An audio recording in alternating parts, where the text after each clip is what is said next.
जय श्री राधे कृष्णा सभी को। दोस्तों, कैसे हैं आप लोग। आशा करती हूँ कि आप बहुत अच्छे होंगे, स्वस्थ होंगे, मस्त होंगे और अपने अपने काम में व्यस्त होंगे, है ना। दोस्तों, सभी महिलाओं की बड़ी टेंशन रहती है कि पीरियड के दौरान हमें कितने दिन बाद पूजा करनी चाहिए और कितने दिन बाद हमें मंदिर जाना चाहिए। ये सबसे बड़ा टेंशन देने वाला सवाल है कि कितने दिन बाद हम पूजा करें और कितने दिन बाद हम मंदिर जाएं, है ना। तो देखिए क्या होता है कि जब आप घर पर पूजा करते हो और आपको अगर एहसास हो रहा है कि मेरा पीरियड तो नहीं आ गया, तो उस समय आप पूरी पूजा कर लीजिए, टेंशन मत लीजिए।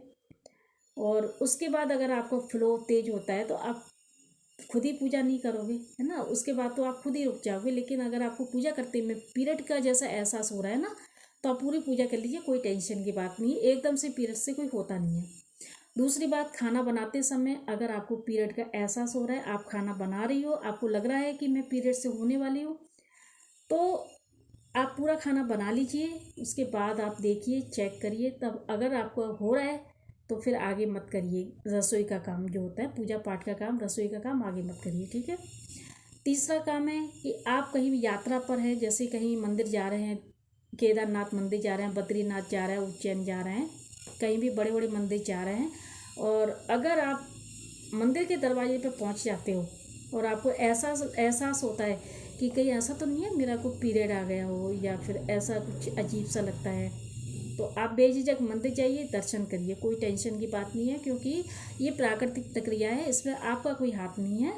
और हाँ, अगर आप पीरियड से हो रही हो, आपको पता है कि आप रेस्ट पर हो, छुट्टी पर हो, तो आप बिल्कुल भी रसोई में मत जाइए, भगवान की पूजा मत करिए, मंदिर भी मत जाइए। अगर आपको लग रहा है कि सभी लोग मंदिर जा रहे हैं तो मैं भी मंदिर जाऊं, दर्शन करके आऊं, आप बेशक चले जाइए, तीर्थ धाम चले जाइए, लेकिन अंदर मत जाइए, बाहर से आप दर्शन कर लीजिए। अगर बाहर से दर्शन नहीं हो रहे हैं तो आप मंदिर को बाहर से दर्शन प्रणाम कर लीजिए, लेकिन बिल्कुल भी मंदिर अंदर मत जाइए, ठीक है। क्योंकि कई बार क्या होता है, घर वालों का प्लान होता है कि हम सभी सभी लोग जा रहे हैं तो चलो हम भी चलते हैं, लेकिन पीरियड की वजह से हम भगवान के दर्शन नहीं कर पाते हैं, है ना। तो मंदिर बिल्कुल अंदर मत जाइए, बाहर से आप दर्शन कर लीजिए, आपको दिखाई नहीं देंगे, लेकिन आपको एहसास हो जाएगा कि हाँ मैं मंदिर आई थी, यहाँ पर मैंने मंदिर को प्रणाम कर लो आप, ठीक है। और अगर जैसे कोई पूजा करता है, पाठ करता है, रामायण का पाठ पढ़ता है, और या फिर सुंदरकांड का पाठ पढ़ रहा है, या फिर हनुमान चालीसा पढ़ रहा है, और किसी को एहसास हो रहा है कि मुझे ये पीरियड जैसा लग रहा है तो मैं छोड़ दूँ, नहीं, बीच में बिल्कुल नहीं छोड़ना है, उसके पूरा कंप्लीट करने के बाद ही छोड़ दें। क्योंकि एकदम से पीरियड से होता नहीं है, वो थोड़ा सा एहसास होता है कि हाँ होने वाला है, लेकिन होता नहीं है, थोड़ी देर बाद, वो 2-3 घंटे बाद शुरू हो जाता है। तो आप जब भी कोई पूजा कर रहे हो, खाना बना रहे हो, कहीं दर्शन करने गए हो, तो बीच में छोड़कर मत आइए, आप आराम से पूरे काम कर लीजिए, सारे काम कर लीजिए। लेकिन हाँ, पीरियड के बाद ये काम बिल्कुल मत करना, क्योंकि अगर आप जो ये काम करते हो तो आपको पाप लगेगा। जानबूझ के जो करते हैं उनको पाप लगता है, ठीक है।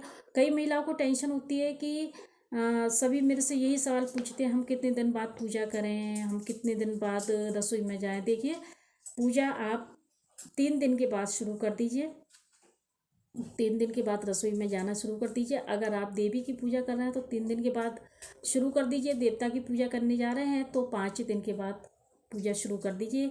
अच्छे से सिर धो के, अच्छे से स्नान करके, कपड़े वगैरह अच्छे से साफ़ सुथरे कपड़े पहन के, और सिर वगैरह धो करके आप अच्छी तरह से स्नान करके आप आराम से रसोई में भोग बना सकती हैं, भगवान की पूजा कर सकती हैं। 3 दिन तक तो आपको कुछ नहीं करना है, 3 दिन के बाद आप आराम से चौथे पाँचवें दिन से ही काम शुरू कर सकती हैं। और रही बात हनुमान जी, शिव जी को जल चढ़ाना, वो आप 5 दिन के बाद काम कर सकती हैं, पूजा कर सकती हैं, ठीक है। क्योंकि देवता की पूजा और देवी की पूजा में अंतर होता है, और सभी लोग बताते भी हैं कि 3 दिन के बाद तो देवी की पूजा की जाती है और 5 दिन के बाद देवता की पूजा की जाती है, ठीक है। और अगर किसी को ज़्यादा पीरियड हो रहा है, कि किसी का 5 दिन तक हो रहा है, 7 दिन तक हो रहा है, तो फिर आप उसी हिसाब से कर लीजिए। जैसे आपका अगर 5 दिन तक हो रहा है तो 7वें दिन से करिए। अगर आपको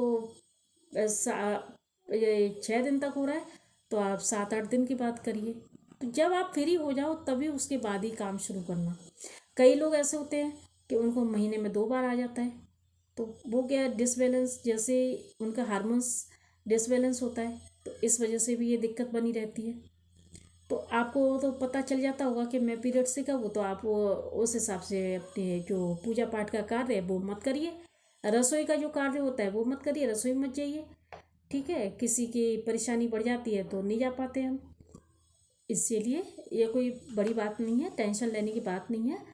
अगर आप खाना बनाते समय, पूजा करते समय या कहीं मंदिर जाते समय हो गई हैं, तो आप आराम से पूजा करिए, खाना बनाइए, पूरा कंप्लीट कर लीजिए, फिर बाद में चेक करके अपने आप को सेटिस्फाई कर लीजिए।